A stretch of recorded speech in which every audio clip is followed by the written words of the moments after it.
Ayan nga at dumating na yung order kong hanger. Ewan ko ba, humaling na humaling ako sa pink ngayon kaya ayan napabili na naman ako kahit ayos pa naman yung hanger ko.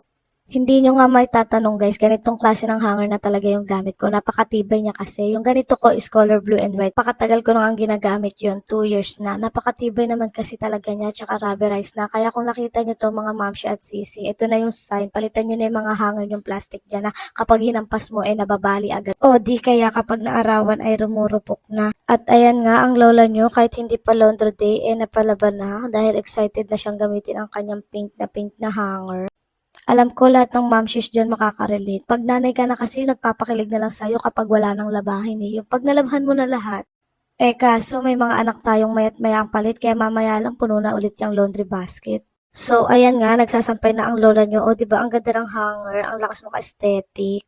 Kaya kung ako sa'yo, check out mo na 'to habang naka-sale pa.